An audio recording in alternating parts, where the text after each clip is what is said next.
اب مثلا نبی صلی اللہ علیہ وسلم بچوں کو سلام کرتے تھے، یہ رحمت کی علامت ہے نا. ہم بچوں کے ساتھ کیا کرتے ہیں؟ تو اگنور کرتے تھے، پوچھتے بھی نہیں. پھر اسی طرح بچے کے رونے پہ نماز مختصر کر دیتے تھے.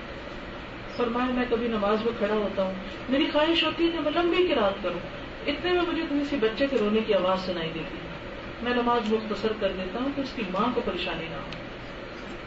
یہ رحمت ہے کہ دوسرے کو پریشانی نہ ہو. اسی طرح ام قیس ہے، وہ اپنے دودھ پیتے بچے کو حضور صلی اللہ علیہ وسلم کی خدمت میں لے آئی. نبی صلی اللہ علیہ وسلم نے گود میں بٹھا لیا، اس نے آپ کے لباس پہ پیشاب کر دیا. آپ نے پانی منگوا کے چھینٹے مارے، کپڑے کو دھویا نہیں، لیکن کسی نفرت کا اظہار نہیں کیا. اور آخر کو بات تھی نا کہ باپ اپنے چھوٹے سے بچے کو اٹھا کے آپ کی گود میں لا کے رکھ رہے ہیں. کیوں رکھ رہے ہیں؟ اس کو پتا تھا نا کہ آپ مائنڈ نہیں کریں گے. اچھا ہم اٹھا دو یہ پیشاب کر دے گا، یہ نماز خراب کر دے گا، یہ فلاں کر دے گا. یہ تو بالکل شیطان ہے، اور یہ اپنے بچوں کو خود شیطان کہہ رہے ہیں. نبی صلی اللہ علیہ وسلم نے فرمایا اگر تم میں 4 خصلتیں ہوں تو کسی اور دنیاوی چیز کا تمہارے پاس نہ ہونا کوئی نقصان دہ نہیں. نمبر 1 امانت کی حفاظت، نمبر 2 سچائی، نمبر 3 حسن خلق، اور نمبر 4 حلال رزق. گویا ساری دنیا تمہارے قدموں پر کھڑی ہو گئی. پھر آپ دیکھیں کہ منافقین کے ساتھ آپ کا رویہ کیا تھا. حالانکہ قرآن مجید میں کیا کہا گیا آپ کو؟ وغل ذلیل، آپ کو اجازت دی گئی کہ آپ ان پہ سختی کریں، شدت اختیار کریں ان کے ساتھ. لیکن آخر تک ہم دیکھتے ہیں کہ عبداللہ بن ابی جب اس کی وفات ہوتی ہے تو آپ اپنا کرتا دے دیتے ہیں، جنازہ پڑھنے کو تیار ہو جاتے ہیں. اللہ تعالیٰ روکتے ہیں نہیں. تو آپ کا جو مشن پھیلا ہے اس کی بنیادی وجہ کیا تھی؟ آپ کا اخلاق. اور اس اخلاق میں رحمت کا پہلو ہے، رحیم. اور پھر کرسچنس کے اندر آپ دیکھیں قرآن نے ان کے بارے میں کیا کہا ہے؟ لَتَجِدَنَّ أَشَدَّ النَّاسِ عَدَاوَةً لِلَّذِينَ آمَنُوا الْيَهُودَ وَالَّذِينَ أَشْرَكُوا وَلَتَجِدَنَّ أَقْرَبَهُم مَّوَدَّةً لِلَّذِينَ آمَنُوا الَّذِينَ قَالُوا إِنَّا نَصَارَىٰ ذَلِكَ بِأَنَّ مِنْهُمْ قِسِّيسِينَ وَرُهْبَانًا وَأَنَّهُمْ لَا يَسْتَكْبِرُونَ. تو یہ جو تکبر کی نفی ہے یہ بہت ضروری ہے، اور دوسروں کے لیے رحمت بن جانا. تو جو کتاب کا نام بھی پیغمبر رحمت ہے، جس میں آپ کو مثالیں ملیں گی کہ ہم کس طرح دوسروں کے لیے رحیم بنیں، ہم کس طرح مہربان بنیں. اپنی ذاتی ریڈنگ کے لیے رکھ چھوڑیں، 1-2 صفحے روز پڑھتے رہیں، ایک عادت رحمت کی اپناتے رہیں.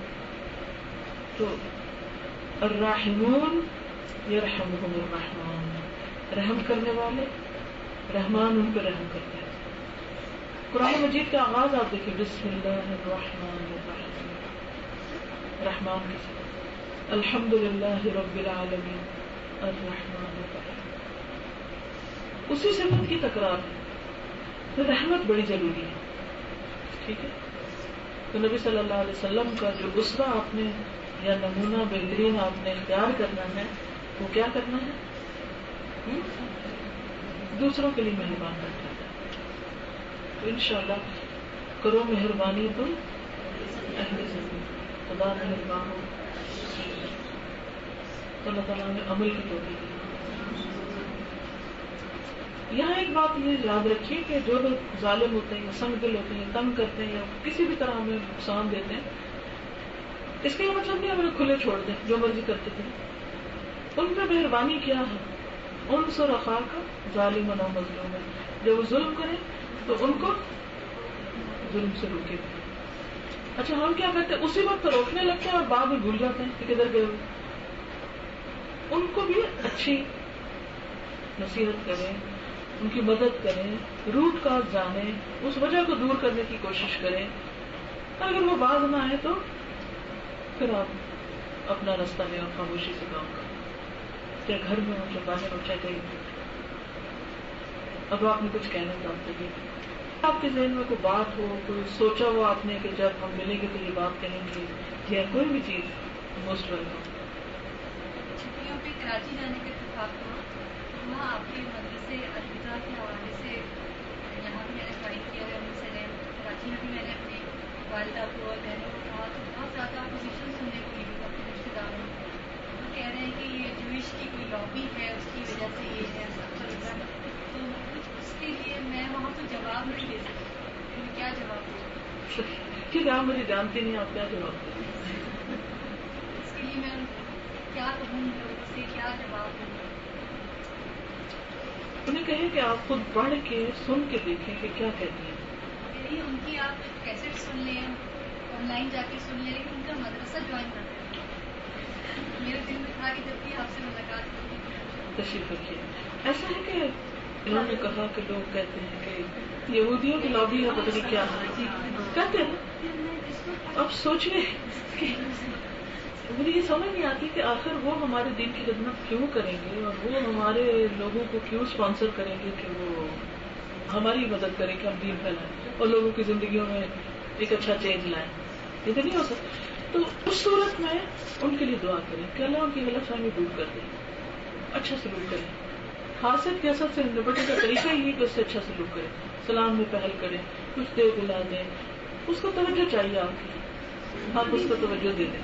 ٹھیک ہے، تو حسد تو ہوگا، ہر جگہ ہوتا ہے حسد. تو پتہ بھی چل جاتا ہے، کیونکہ جب آپ کو خوشی ملتی ہے تو ان کو خوشی نہیں ہوتی. ٹھیک ہے نا، وہ مبارک دیں گے بھی تو بددلی سے دیں گے، چہروں سے بھی حسد ٹپک پڑتا ہے، رویے سے، ہر چیز سے.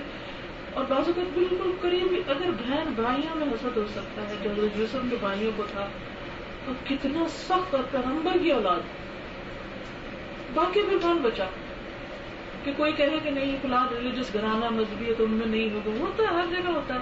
اگر کوئی کم نہ ہو تو اس کے لیے دعا کریں اللہ اس کو ہدایت دے، اور آپ اس کے ساتھ اچھا سلوک کر لیں اور خود آگے بڑھ جائیں، خود جا کے سلام کر لیں. ہم بہت سے لیکچر سنتے رہتے ہیں، ادھر سنیں ادھر سنیں. ایسا نہیں کہ آپ کے پاس علم کی کمی ہوگی. ماشاءاللہ آپ سب سینسیبل پڑھے لکھے لوگ، مختلف لوگوں سے ملنے والے، سیکھنے والے، سمجھنے والے. بہت اچھی بات ہے، جہاں سے جو اچھا نالج ملے آپ حاصل کیجیے. مدرسہ جوائن کرنے کا یا کہیں مل بیٹھ کے سیکھنے کا فائدہ کیا ہوتا ہے کہ اس میں ایک انسان کی ضرورت ہے سوشلائزنگ. جب ہم اکٹھے بیٹھتے ہیں، یہ ایک سنت بھی ہے، صحابہ کرام اکٹھے بیٹھتے تھے، اصحاب صفہ آپس میں مذاکرہ کرتے تھے، ایک دوسرے کی مدد کرتے تھے. گھر میں اکیلے ہوتے ہیں تو کبھی پڑھا کبھی نہیں، سستی غالب آ گئی، کوئی مہمان آ گیا، ٹیلی فون کال آ گیا، آدھا سنا آدھا نہیں سنا، ٹھیک ہے کر لیا جتنا، بہت ہمت کی بات ہے، لیکن ہر ایک میں اتنی ہمت نہیں ہوتی. پھر وہ ٹائم ٹیبل فالو نہیں ہو سکتا، پھر وہ ایک مقرر مدت کے اندر نہیں ہوتا. پھر یہ کہ آپ سے کوئی امتحان لینے والا نہیں ہے پوری طرح. اور پھر جب آپ اکیلے اپنی دنیا میں ہوتے ہیں نا تو آپ مزے میں ہوتے ہیں کہ کسی نے کیا کہنا. لیکن جب آپ دوسروں کے ساتھ ہوتے ہیں، جیسے ٹیچر پوچھتی ہے، جیسے ساتھی پوچھتا ہے، جیسے کوئی پھر نفس میں بڑا گراں ہوتا ہے. ایک ٹائم کی پابندی کے ساتھ پہنچنا، پھر کمٹمنٹ، پھر پیپر، پھر ٹیسٹ، پھر کانٹوں بھری رہا ہے. لیکن علم کا رستہ جنت کا رستہ بھی ہے. تو اس سے مطلب اکٹھے پڑھنے کے بہت سے فائدے ہیں. آپس میں ایک دوسرے کی اصلاح ہوتی ہے، ہم دوسروں سے بہت کچھ سیکھتے ہیں. میں تو ہمیشہ یہ اعتراف کرتی ہوں، میں نے اپنے شاگردوں سے بہت کچھ سیکھا الحمدللہ. تو بات یہ ہے کہ ہمیں کوئی بھی اس طرح کی بات، مثلا یہ تو چلے آپ کے سامنے میرے بارے میں کسی کی، میرے سامنے کبھی کوئی کسی اور کی بات کرے نا، کوئی خدا نخواستہ ایسا الزام لگائے کچھ، تو میں کہتی ہوں کہ دیکھو لکھا جا رہا ہے نا، تو پہلے تحقیق کر لو. اچھا ویسے میں تو عمرے کو یہی دعا مانگتی ہوں کہ یا اللہ جس کسی نے میرے خلاف جو کچھ کیا ان کو معاف کر دے، میں نے معاف کی تو بھی ان کو معاف کر دے. یا اللہ فلاں کو بھی ہدایت دے دے، فلاں کو بھی ہدایت دے دے اللہ، تاکہ تو مجھے معاف کر دے. جی اس ٹاپک پہ میں ایک بات کرنا چاہ رہی تھی کہ جو میں نے اپنی لائف میں، یہ تو نیو ایڈمیشن ہے، ان کو اتنا نہیں پتا مدرسے میں آ کے، کہ میں نے اپنی پرسنل لائف میں دیکھا ہے کہ جیسے ابھی آپ پراؤڈ کا بات کر رہی تھی، تو پہلے کبھی بات نہیں کرتا تھا سب. تو پچھلے دنوں مجھے خود یعنی میرے محلے کی عورتوں نے کہا کہ پہلے تم بڑی پراؤڈ تھی، اب بہت اچھی ہو گئی. الحمدللہ. تو یہ ہم وہاں پڑھ کے سن کے نہیں کر سکتے. یہاں پہ ماحول ایسا ہوتا ہے جہاں سے ہمیں سیکھنے کا موقع ملتا ہے، ٹیچرس کو دیکھ کے یعنی چہرے ہر وقت مسکراہٹ، ہم بھی کوشش کرتے کہ ہم بھی ایسے یعنی بنیں. اور مومن کے لیے ایک مددگار ہوتا ہے جی. ہم ایک دوسرے کے انصار ہوتے ہیں، ایک دوسرے کے سپورٹر ہوتے ہیں، ایک دوسرے سے اتنا کچھ سیکھتے ہیں جو اکیلے نہیں ہو سکتے. یہ سچویشن میں تعلیم کر رہے میرے ساتھ بھی میں بھی شوق نے اسی طرح سے کہا تھا، لیکن یہ کہ میں نے سے یہی کہا کہ جب تک آپ سنیں گے نہیں، ان کو وہاں جا کے آپ سیکھیں گے نہیں، تو یہ بہتان میں آ جاتا ہے. کل اولئک کان عنہ مسئولا. بالکل. تو اس لیے یہ نہیں کہ کسی نے کہا ہم سب کو اپنے لیے، پھر وہی بات کہ جب کوئی کچھ کرے تو ہم فوراً اپنا جائزہ لیتے کہ میں نے تو کسی کو کچھ نہیں کہا، کہ میں تو کسی کے بارے میں کوئی رائے نہیں دیتی. ہم سب کا علم محدود ہے. آپ کو معلوم ہے حضرت موسیٰ علیہ السلام کے دل میں جو خیال آیا تھا کہ میں سب سے زیادہ جانتا ہوں، تو اللہ تعالیٰ نے ان کو کہا اچھا آپ جائیے ادھر سفر کیجیے، سیکھیے.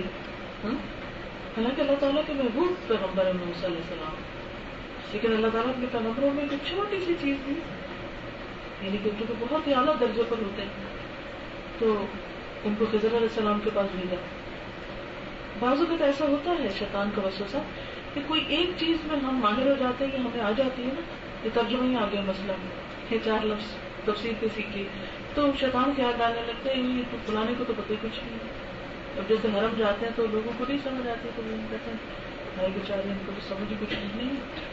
اس وقت شکر کے آنسو رویا کرے، اللہ تیرا کتنا احسان ہے تو نے مجھے سمجھ دے دی. مجھے کیا حق پہنچے کہ میں تیری اس مخلوق کو حقیر سمجھوں؟ اگر یہاں کچھ غلطی کر رہے ہیں تو میرا فرض بنتا ہے کہ مدد کروں، ان کے کام آؤں، نہ کہ ان کو حقیر کرنے لگوں. تو بعض اوقات یہ بھی دیکھا گیا ہے، مجھے مختلف لوگوں کے مجلسوں میں بیٹھنے کا اتفاق ہوا. جیسے میں یہ مثال دے رہی تھی نا ان اسکالر کی، جنہوں نے کہا کہ جس نے مجھے بہت تنگ کیا میں نے اس کے لیے عمرہ کروایا. ایک اور کو میں نے سنا وہ بات کر رہے تھے فلاں تو جاہل ہے، اس کو کیا پتا. اب ایک کا رویہ کیا ہے، ایک کا کیا ہے. بعض اوقات ہمیں علم آ جاتا ہے ہم سب کو جاہل سمجھنے لگتے ہیں، بعض اوقات ہم کچھ کر بیٹھتے تو دوسروں کو ہم بیکار سمجھنے لگتے ہیں، اس کو کچھ بھی نہیں ہو تو کرتا. تو پھر وہی بات ہے کہ اپنے اندر انسان ہر وقت حساب کرتا ہے کہ میں کیا کر رہا ہوں. اگر کسی نے غلطی کی تو فوراً دیکھے میں تو نہیں کرتا، کیونکہ عقل مند وہ ہے جو دوسروں کی غلطی سے سیکھے، دوسروں کی جہالت سے سیکھے. اس کے لیے تسبیح کیا کرے، ذکر کیا کرے. جب ایسی کیفیت ہو تو تھوڑی دیر کے لیے تنہائی میں الگ چلی جائے گا، اللہ کے رو کے معافی مانگے، یا اللہ تو مجھے معاف کرے، لا الہ الا انت سبحانک انی کنت من الظالمین. اللہ میں مانتی ہوں میرے اندر یہ کمزوری ہے، میری تو اصلاح کر سکتا ہے، میں تو اپنے آپ سے ہار گئی ہوں. لیکن اللہ سے باتیں، ایک ہوتا ہے دعا، ایک ہوتا ہے مناجات. اس کا فرق پتہ ہے؟ ایک ہوتا ہے دعا، اللہ کو پکارنا کہ اللہ یہ دے دے، ایسا ہو جائے ویسا، اور ایک ہوتا ہے مناجات. مناجات نجوہ سے نا سرگوشی، اللہ سے باتیں وسپر کر کر کے تنہائی میں بیٹھ کے اللہ سے باتیں. اللہ یہ میری کمزوری ہے، اللہ تعالیٰ میں ان سارے گناہوں کا اعتراف کرتی ہوں جو مجھے پتا ہے، اور ان کا بھی کرتی ہوں جو مجھے ابھی شعور ہی نہیں آیا کہ میں غلط کر رہی ہوں. دیکھیے اب ہمیں جب پتا چلا قرآن کی روشنی میں تو ہمیں اپنے ماضی کی غلطیاں نظر آئی نا. مطلب مجھے تو ایسا ہی ہوتا جب میں پڑھتی ہوں کہ اللہ یہ کیا، یہ تو مجھے پتہ ہی نہیں تھا. استغفر اللہ رب زدنی علما، اللہم انی اسألک علما نافعا. اللہ یہ کیا، میں کہتی ہوں مجھے جب پتہ ہی نہیں تھا میں غلطی کر رہی ہوں تو میں تو توبہ ہی نہیں کی اس کی. اب پتہ چلا، اب اللہ تعالیٰ میں توبہ کرتی ہوں، آپ مجھے معاف کر دیں. تو کثرت سے استغفار، تسبیح، تاکہ دل کا بھاری پن دور ہو رہا، کام کریں کچھ. یعنی کوئی بھی کیفیت ایسے سوار نہ ہو کہ آپ عمل سے دور ہو، کرتے رہنا کچھ نہ کچھ، باقی تو پھر اللہ ہی معاف کرے گا. بس یہی کہ اللہ مجھے ڈر لگتا ہے، یہ جو آپ مجھ سے کہہ رہی ہیں یہ اللہ سے کہہ رہی ہیں. اسی طرح اللہ تعالیٰ مجھے ڈر لگتا ہے کہ میں یہ ایسا نہ کر لوں، پھر میں کیا کروں. باتیں کیا کرے اللہ تعالیٰ، یہ آپ میرے خوف نکال دیں. آپ تو کر سکتے ہیں نا، آپ کو تو کسی سے مشورہ بھی نہیں کرنا، آپ کو تو کوئی ہاتھ بھی نہیں روک سکتا، آپ کے لیے تو کچھ مشکل بھی نہیں، آپ کر دیں. آپ میرا یہ خوف دور کر دیں. منٹ منٹ میں مانگا کریں، منٹ منٹ میں باتیں کیا کریں، اور آپ دیکھیں کتنے ہلکے ہو جائیں گے. اس طرح بھی دعا مانگا کریں. قد سمع اللہ قول التی تجادلک فی زوجہا. اللہ تعالیٰ آپ نے اس عورت کی بات سنی تھی نا، میری بھی سنی. میرے اشتراک افہام میں وہ لوگ انٹرسٹڈ ہے جوائن کرنے، کوئی برانچ ہے کہیں آپ کو یہ ادارے کا وہاں پر؟ مجھے یہ بھی نہیں پتا وہاں ہے کہاں، مجھے یہ بھی نہیں پتا وہاں ہے کہاں، لیکن یہ ہے کہ کوئی تو ہوگا اللہ کا بندہ ہے نا، آپ لوگوں کو پتا ہوگا. اگر کوئی ہے تو ان کی مدد کریں. کوئی اگر نہیں تو آن لائن کا بتا دیں، ایٹ لیسٹ کچھ شروع کریں. کوئی پھر ساتھی مل جاتے ہیں. اس لیے وہ سب لوگ اچھی طرح سن لیں جنہوں نے پڑھ لیا ہے، کہ وہ کہیں جا کے چھپ کے کونے میں نہ بیٹھ جائیں, دوسروں کی مدد کرنے والے بنے. دیکھیں علم کے پیاسے ہیں نا, اس حدیث کو ہمیشہ یاد رکھا کریں. قیامت کے دن اللہ تعالیٰ فرمائیں گے اے ابن آدم میں بھوکا تھا تو نے مجھے نہیں کھلایا, میں پیاسا تھا تو نے مجھے نہیں پلایا, میں بیمار تھا تو نے میری عادت نہیں کی. تو بندہ کہے گا اللہ آپ تو خود کھلانے والے پلانے والے ہیں, آپ تو شفا دینے والے ہیں. کہ نہیں میرا فلاں بندہ بھوکا تھا تو نے اسے نہیں کھلایا. جب ہمیں پتہ چل جائے کہ کوئی بھی علم کا پیاسا ہے, ہم عموماً یہ کہتے ہیں لوگوں کو شوق نہیں ہے, اگر نہیں نا 10 کو نہیں تو 1 کو تو شوق ہے نا. ہمیشہ یہ چیز اتنی انکریجنگ ہوتی تھی میرے لیے, میں کہتی تھی اچھا اگر اسے 10 کو شوق نہیں, اس 1 کو ہے, اس کا کیا قصور کہ میں اسے نہ پڑھاؤں کہیں بھی کسی بھی جگہ کو. تو آپ سمجھیں یہ تو میرا ہی کام ہے, جہاں بیٹھے دنیا میں جا کے کسی گوشے میں کہیں بھی. اچھا کیسے شروع کریں؟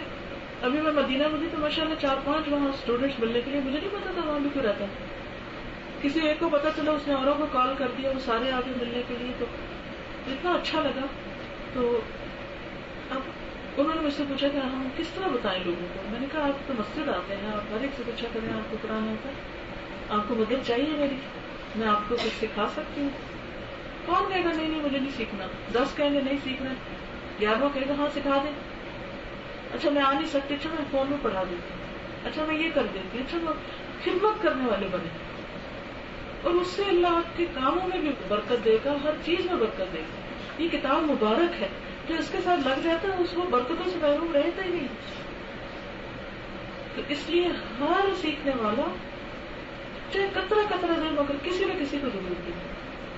دیکھیے اللہ سبحانہ و تعالیٰ نے اپنے پیغمبر کے لیے حکم دیا کہ وقل رب زدنی علما, ہمیں بھی چاہیے. آپ کیا فرمائیں؟ میرا یہ سوال ہے کہ آپ نے جیسے کہا کہ ہمیں پتہ چلتا جا رہا ہے, ہماری ذمہ داری ہے کہ ہم دوسروں کو پہنچائیں. تو الحمدللہ جب بھی کوئی میری گیدرنگ ہوتی ہے اپنی فرینڈ کے ساتھ تو سب کو پتا ہے کہ میں نے جوائن کیا ہے, تو ماشاء اللہ وہ شوق سے مجھ سے پوچھتی بھی, اور جو بھی مجھے علم اللہ نے عطا کیا ہے میں کو دیتی ہوں. لیکن اکثر ایسا ہوتا ہے کہ اگر کوئی حدیث ان سے کوٹ کی جا رہی ہے یا میں ان کو بتاؤں تو ایک دم یہ تو جھوٹی حدیث ہے, یہ تو من گھڑت حدیث ہے. تو میرے ذہن میں یہ سوال آ رہا تھا کہ جب بھی آپ سے ملاقات ہوگی میں پوچھوں گی تو کہ کیا ہم کہہ سکتے ہیں کسی حدیث کو برملا کہ یہ جھوٹی ہے, یا یہ مطلب یہ تو بہت بڑی ایک بات ہے کہ آپ بغیر جانے کسی حدیث کو کہہ دیں یہ من گھڑت ہے, یا یہ جھوٹی ہے, یا یہ بنائی ہوئی ہے, یا یہ ضعیف حدیث ہے. مطلب تو میرے سمجھ میں نہیں آتا کہ میں ایسے اس میں کیا جواب دوں. اس میں یہ ہے کہ آپ پھر زبانی نہ کوٹ کریں آئندہ. جی جیسے آپ ایک حدیث ہم سپارے میں جب تفسیر پڑھ رہے تھے میں نے آپ سے سنی تھی کہ محنت سے لہر تک علم حاصل کرو, قبر مطلب کوت سے قبر تک علم حاصل کرو. تو ایک جگہ جب میں نے یہ حدیث کوٹ کی تو ایک میری فرینڈ کو کہنے کی ہے جو تم حدیث بتا رہی نا یہ ضعیف ہے, اور کیا تمہارے پاس دلیل ہے اس کی, اور یہ من گھڑت حدیث ہے مطلب مجھے یہ لگا کہ رسول اللہ کا نام مطلب رسول اللہ کی عظمت. اگر کوئی بھی ایسا کہ دیکھیے صحیح بخاری اور صحیح مسلم کا معاملہ الگ ہے, لیکن جتنی بھی باقی کتابیں ہیں ان میں صحیح حدیث میں کوئی ضعیف نہیں. ضعیف کا کیا مطلب ہے؟ جھوٹی من گھڑت نہیں. اس کا مطلب یہ ہے کہ جو اس کی جو چین ہے اس میں کچھ کمزوری, ویک, کوئی چیز اسٹرانگ ہوتی ہے, ویک ہوتی ہے, ہوتا ہے. اب جب ہم علم کی ڈیٹیلز میں جاتے ہیں تو محدثین وغیرہ جہاں حلال اور حرام کی باتیں ہوتی تھی وہاں بہت سختی برتتے تھے, لیکن جہاں اعمال کی فضیلت کی بات ہے یا کوئی اور موٹیویشن کی بات ہے تو اس میں عموماً بعضوں کا تساہل بھی بڑھتا گیا. اس لیے آپ دیکھیں ترمذی ہو یا ابو داؤد ہو یا ابن ماجہ ہو, جتنی اور حدیثوں کی کتابیں ہیں ان میں ضعیف حدیثیں موجود. اب اگر ابن ماجہ میں کوئی حدیث ضعیف ہے تو اس کا مطلب ہے کہ آپ ابن ماجہ کو ایک طرف رکھتے کرنا چاہیے اسے. اسی طرح اگر ترمذی میں کوئی حدیث ضعیف آ گئی ہے تو آپ اس کا مطلب ہے کہ اس کو ایک طرف کر دیں. نہیں, ہمیشہ اصول یا طریقہ یہ ہوتا ہے کہ آپ جس کسی سے بھی سیکھتے ہیں, اور ہر کوئی انسان ہے, اگر کسی نے کوئی حدیث ضعیف کوٹ کر دی تو اس نے کہیں سے پڑھی ہوگی مثال, اور ہو سکتا ہے وہ حدیث سورس جو ہے اس وقت چیک کرنے کا موقع ہی نہیں ہے.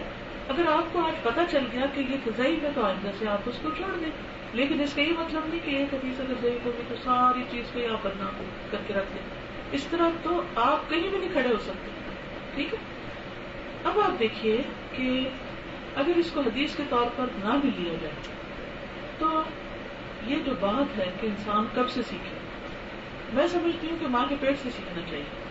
اس پر ریسرچز بھی ہوئی، ہو سکتا ہے آپ میں سے کسی نے پڑھی بھی ہو. اب نیو ٹرینڈ کیا ہے کہ جب بچہ میچور ہو جاتا ہے تو ماں کو کہا جاتا ہے کہ ریڈ کر کے ان کو سنائیں. ہم تو ویسے ہی روز قرآن ریڈ کر رہے ہوتے ہیں، سن رہے ہوتے ہیں، سیکھ رہے ہوتے ہیں. پھر جب بچہ پیدا ہو جاتا ہے تو اب ویسٹ میں تو بالکل چھوٹے بچے کے لیے کہتے ہیں ٹوائز نہ خریدو، کتابیں خریدو. اچھا اب میرے بچے تو بڑے ہو گئے، مجھے تو اس وقت پتا نہیں تھا ان باتوں کا. اب میں نے جب یہ والی روایت پڑھی، اب مجھے اس وقت نہیں یاد ضعیف ہے یا نہیں، یہ غلط بات ہے، لیکن اس بات میں کسی نہ کسی درجے کی سچائی ضرور ہے کہ جتنا ارلی آپ لرننگ شروع کریں اتنی ہی اچھی ہے. ابھی کہتے ہیں کہ بچہ پہلے 2 سال میں اسپونج کی طرح ہوتا ہے اور پتہ نہیں کتنی زبانیں بیک وقت سیکھ سکتا ہے. اب جو میرے بچے چھوٹے تھے میں نے تو وقت گنوا دیا، لیکن اپنی بیٹیوں کو میں نے نصیحت کی کہ بیٹا ان کا وقت میں ضائع ہونے پائے. ابھی الحمدللہ میری چھوٹی بیٹی جو پہلے میں پڑھاتی ہوئی آئی ہوئی تھی، 2 سال کا اس کا بچہ ہے، ماشاءاللہ ماشاءاللہ وہ سارے حروف کی پہچان ہے. اس کو الف با تا A B C، روزانہ اس کو عربی کا لیکچر سناتے ہیں. اس کو میں نے کہا تھا کہ بیٹا تم ریاض الصالحین روز خود پڑھ کے اس کو سناؤ، ریڈ کرو اس میں، نہیں ٹائم میری کیسٹ لگا دو، لیکن اس کا لیسن بناؤ، روز کا روٹین بناؤ. جو بچی اس کو ہیلپ کرتی ہے وہ روانڈا کی ہے، وہ ہالینڈ میں رہی ہے، اس کو ڈچ آتی ہے. میں نے کہا کہ اس کو کہو کہ اس سے ہمیشہ ڈچ میں بات کرے، اس کو ڈچ لینگویج سکھاؤ، کیا پتہ بڑے ہو کے کہیں اللہ تبلیغ کا موقع اس کو وہاں دے. عربی کا لیکچر سنواؤ، اردو تم اس سے بولو کہ بات اس کا انگریزی بولتا ہے وہ بولتا ہے، وہاں سے انگریزی سیکھے تو اردو سکھاؤ، وہ لڑکی اس کو ڈچ سکھائے. آڈیو سے تم اس کو الریفی کے لیکچر جو ہیں. اچھا ہوا یہ کہ وہ آیا تھا اگلے دن سے، جمعہ تھا، خطبہ لگا تو کہتا ہے الریفی. تو اس نے کہا کہ اس کو میری کہتی میرا نواسا ماشاء اللہ ماشاء اللہ، اس کو اتنا شوق ہے قرآن سننے کا. اللہ ہمیشہ قائم رکھے. لیتا ہے آئی پیڈ اور قرآن قرآن قرآن لگا کے بیٹھ جاتا. نماز پھر وہ جنازہ کہتا تھا اذان، ہم نے کہا اذان نہیں جنازہ، تو پھر جنازہ سیکھے. جتنی بھی اسلامی ٹرمینالوجی ہے سب کا مطلب پتہ ہے. تو یہ کس وجہ سے کہ میں نے بیٹی کو یہ کہا تھا کہ اس کے یہ 2 سال پہلے ضائع نہ ہونے پائے، تم اس کو جتنا دے سکتی ہو دو. اور یہ کبھی نہ سوچنا کہ بچہ ہے، سوچو یہی سیکھنے کی عمر ہے. اور الحمدللہ اب میں اس کو لفٹ سے لے کے آ رہی تھی تو وہ اس میں لکھا ہوتا دور الاول، کھڑا ہو کے کہتا لام الف واو واو. اچھا وہاں لکھا تو فرسٹ فلور، کہتا ایف آر، بیچ بیچ میں رینڈم حرف پک کر کے تو وہ پڑھنے لگ گیا. جہاں اخبار پڑھی ہوگی، کوئی کتاب ہوگی، کہیں پر بھی جو ہوگا فٹافٹ وہ اٹھائے گا، کہے گا کہ یہ پرانی چیز ہے. تو میں سب ماں کو یہی کہوں گی آپ لوگ کیوں پڑھے قرآن، آپ لوگ کیوں پڑھے دین، آپ لوگ کیوں سیکھے اخلاق، تاکہ وہ سب آپ کے بچوں میں رکھے. اگر ہم جاہل ہوں گے تو نسلیں بھی جاہل ہوں. ٹھیک ہے ہم سے جو کوتاہیاں ہو گئی اب اگلی نسل بھی پوری کر لیں. اپنے بچے ہاتھ سے نکل گئے، بچوں کے بچوں کو پکڑ لیں، کچھ کر لیں. ٹھیک ہے سارے حوالے دیتے ہیں. اس کے بعد ایسے حادث ہمارے موجود ہیں جو عام ہو چکی عام ہو چکی ہے، وہ حدیث نہیں ہے. جیسے ایک دفعہ وہ مطالعہ علم حاصل کرو، چین جانے جی وہ والا اس کو بہت تفصیل سے بہت حوالوں سے بتاتے ہیں. وہ 3 بجے سے لے کے 5 بجے. الحمدللہ. اب آپ دیکھیے کہ جو پہلے علماء تھے ان کے پاس یہ سہولت نہیں تھی کہ ساری حدیثیں ایک جگہ مل جائیں. ترمذی ایک حدیث کو کہتے ہیں کہ ھذا حدیث حسن، لیکن البانی کہتے ہیں کہ یہ ضعیف ہے. اب جب تک البانی نہیں آئے تھے تھرو آؤٹ دا سینچریز وہ حدیث کس طرح کوٹ ہوتی ہے؟ حسن. اگر پچھلی صدی میں آ کے اس کو تخریج کر کے ضعیف قرار دیا گیا تو ان علماء کا کیا بنے گا جنہوں نے ساری زندگی اس کو کوٹ کیا، کتابوں میں لکھا ہے. تو علم کی کوئی انتہا نہیں ہوتی، انسان کے اندر تواضع ہونا چاہیے. اگر آج مجھے کوئی آ کے کہتا ہے، کئی دفعہ مجھے بتاتے ہیں لوگ آپ نے فلاں حدیث جو کوٹ کی وہ ضعیف ہے، میں کہتے ہیں استغفر اللہ، اللہ مجھے معاف کر دے، آئندہ نہیں کروں گا. بس یہی طریقہ ہوتا ہے. ہم میں سے کون کہتا ہے اس کا علم پرفیکٹ ہے لیکن جہاں کوئی کمی بیشی ہو انسان فوراً رجوع کرے, آئندہ وہ کام چھوڑ دے. دیکھیے ایک اور میں آپ کو گر سکھا دوں جس سے میں خوش رہتی ہوں کہ لوگ جب مجھے جیسے یہ بہت بڑا الزام لگاتے ہیں نا مجھے یہ جو آپ نے بات کی, تو میں سوچتی ہوں ہمیشہ تو میں اللہ سے باتیں بھی کرتی ہوں کہ اللہ تعالیٰ لوگ تو آپ کو بھی نہیں چھوڑتے, میں تو کوئی چیز ہی نہیں. جو خدا کے خلاف باتیں کرتے ہیں, جس نے پیدا کیا, جو رزق دیتا ہے, جس کی طرف لوٹ کے جانا ہے, جو رسول پہ باتیں کرتے ہیں, حضرت عائشہ پہ باتیں کرتے ہیں, صحابہ بھی کرتے ہیں, کس کو چھوڑا ہے لوگوں نے؟ پھر ہم کیا چیز ہے اپنے آپ کو سمجھتے کہ ہم غصہ کر کے بیٹھ جائیں کہ لوگ ہمیں یہ کہتے ہیں وہ کہتے ہیں. میں کہتے اللہ تو ان کو معاف کر دے, ان کو ہدایت دے دے. جب مجھے پتا چلتا کہ لوگ میرے بارے میں یہ کہتے ہیں, میں کہتے اللہ تعالیٰ ان کی غلط فہمی دور کر دے اور ان کو معاف کر دے, تو انہیں اس بات پہ نہ پکڑنا, یہ جانتے نہیں. ہمارے پیغمبر کا کیا اس کا طائف والوں نے جو سلوک کیا تھا, آپ نے کیا کیا ان کے ساتھ؟ یقین کرے بس ہوتی میں اور آپ ہوتے نا تو کہتے کہ مار دیں اس سب کو, یہ تو بہت ہی ظالم لوگ. لیکن آپ نے کہا کہ نہیں, شاید ان کی نسلوں میں سے کس چیز کی وجہ سے آپ نے چھوڑ دیا؟ دین کے فائدے میں. ہم کیوں لوگوں کو معاف کریں دین کے فائدے میں کہ اللہ ان کو بھی ہدایت دے دے. آخرت کا عذاب بڑا سخت ہے, نہ ہم برداشت کر پائیں گے نہ کوئی اور. ہر جگہ قرآن پڑھنے کا ایک اپنا لطف ہوتا ہے, تو حرم میں قرآن سننے کا اور وہ پہاڑ دیکھ کے, اور تو میں سوچتی ہوں فضا دیکھتی ہوں, پھر میں دھوپ کو دیکھتی ہوں, اس محسوس کرتی ہوں, پھر میں کہتی ہوں کہ یہاں ہی آئے تو اتنی.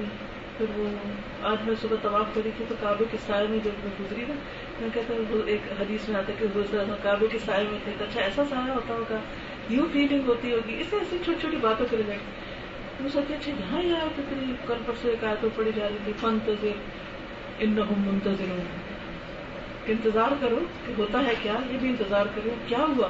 اسلام غالب ہو گیا, لاکھوں لوگ یہاں موجود ہیں. کہاں ہے ابو جہل, کہاں ہے ابو لہب, نام نشان نہیں ہے ان کا کچھ. میں سمجھتی ہوں اس کو دیکھا جائے تو ہماری تو کسی نے وہ مخالفت ہی نہیں کی, تو کیا ہوا؟ یس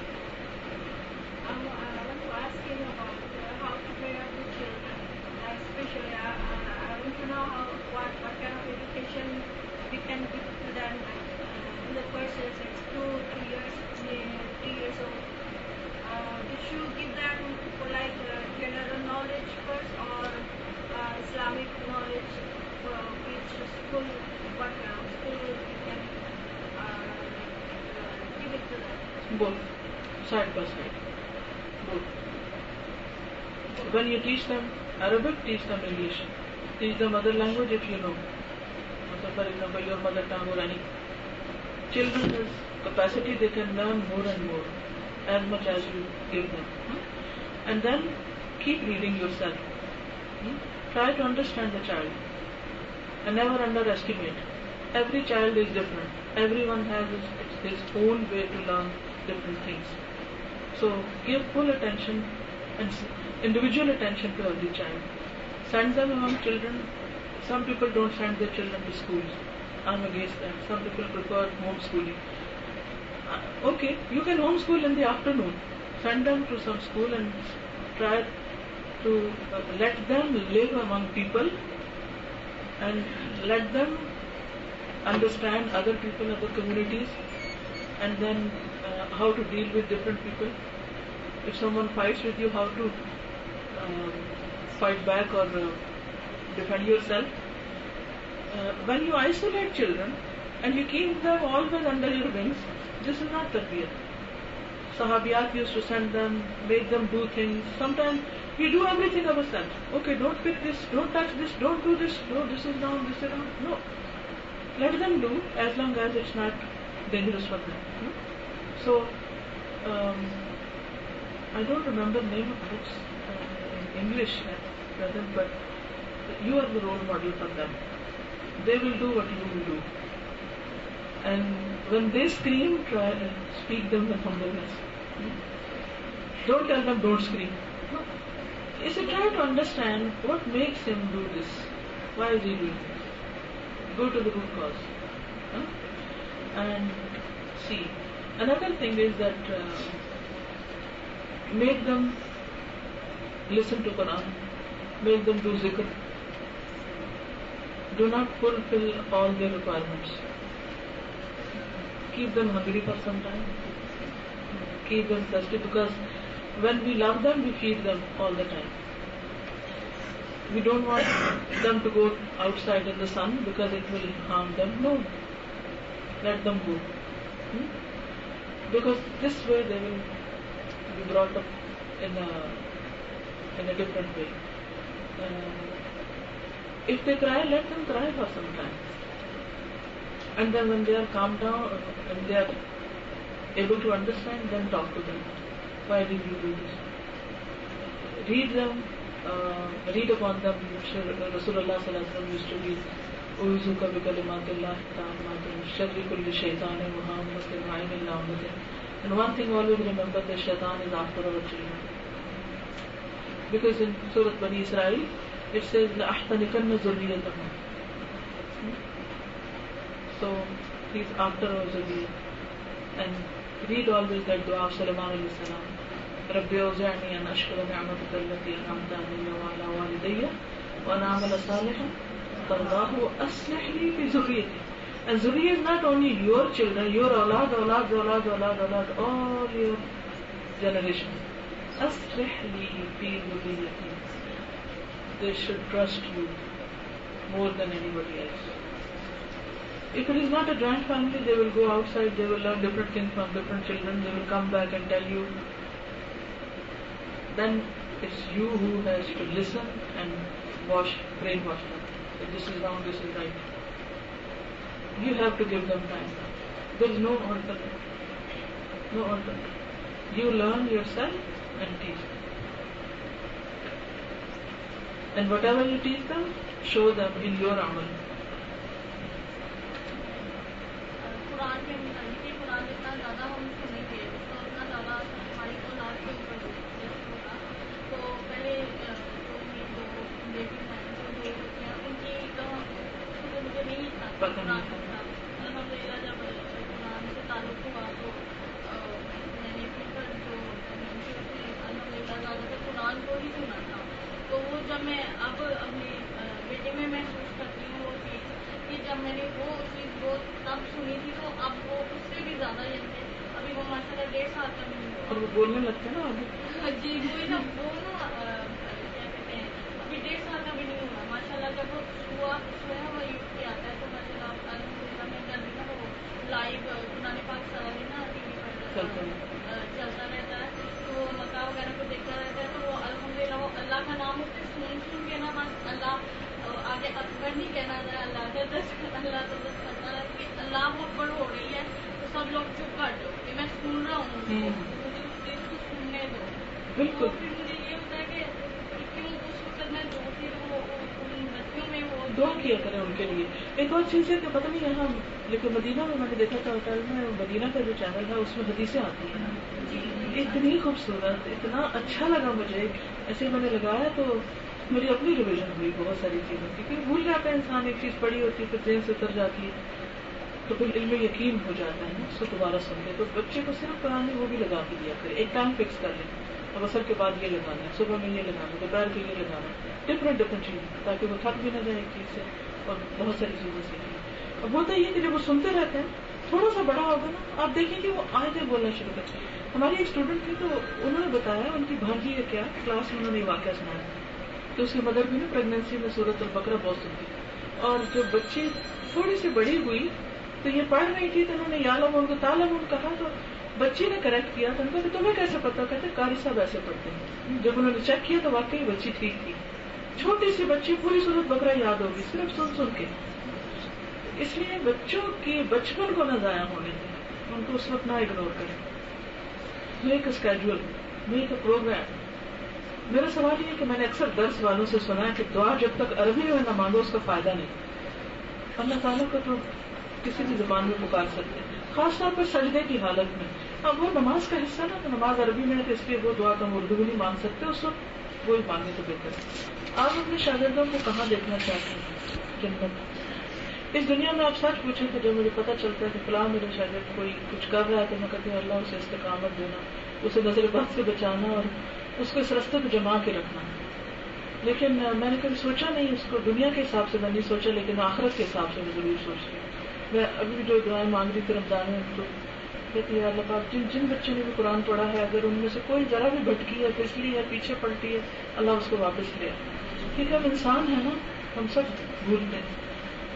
اگر شوہر بالکل دین سے دور ہو پھر آپ کے دل سے دور ہو جائے تو کیا کریں، خطرناک بات ہے. اس کے لیے دعا خوب مانگیں، حسن سلوک کریں، کوئی انتظام کریں کہ وہ بھی دین کی طرف آ جائیں، لیکن دل سے دور نہ کریں. ہم سب آپ کے اسٹوڈنٹ ہیں، پلیز کوئی بھی حل راستہ نکالیں کہ ہم آپ سے ڈائریکٹلی کانٹیکٹ کر سکیں. ہم آپ کو بہت سے ڈاؤٹ ہوتے ہیں جو آپ اس یہ ایک واقعی بڑا مسئلہ ہے کہ ڈائریکٹ کانٹیکٹ کا مجھے خود بھی سمجھ نہیں آتا. ایسا نہیں کہ میں چاہتی نہیں، مجھے سمجھ نہیں آتی کہ کروں کیا. مجھے حل آپ بتا دیجیے کیونکہ الحمدللہ ہر جگہ پر اسٹوڈنٹس موجود ہیں اور سبھی یہی چاہتے ہیں. پھر یہی ہو سکتا ہے کہ جب میں حاضر ہوں تو آپ سوال کر لیں مجھ سے زیادہ سے زیادہ، اپنے ڈاؤٹس لکھتے رہیں. اور کیا ہو سکتا ہے، اتنی میلز بھی ٹائپ نہیں کر سکتی، پڑھ بھی نہیں سکتی، پھر پڑھانا رہ جاتا ہے. پھر وہ انسان ہو نا، پتہ کیا ہے انسانوں سے ایسے توقع بھی نہیں رکھتے. جب آپ کے ذہن میں کوئی سوال ہے نا اللہ سے جواب مانگنا شروع کر دیں، اللہ تعالیٰ مجھے جواب چاہیے، آپ میرے لیے بندوبست کر دیں. اللہ تعالیٰ کر دیں گے انشاءاللہ. بندے تو لمیٹڈ ہے، بندے کیا کر سکتے ہیں. دیکھیں آپ سے سوال تھا، لوگوں کو آپ سے یہ اعتراض ہے کہ آپ واضح نہیں کہتے کہ آپ کا تعلق اہل سنت اور جماعت سے ہے. دیکھیے میں اپنے آپ کو بس مسلمان کہتی ہوں، اگر یہ کسی کو قبول نہیں تو پھر کیا کر سکتے ہیں. کیا یہ کافی ہے؟ السلام علیکم ورحمۃ اللہ وبرکاتہ. سبحانک اللہم وبحمدک نشہد ان لا الہ الا انت نستغفرک ونتوب الیک. اب اگر میں رکوں گی تو سب کی نماز لیٹ ہوگی، اس لیے فقیروا الی اللہ.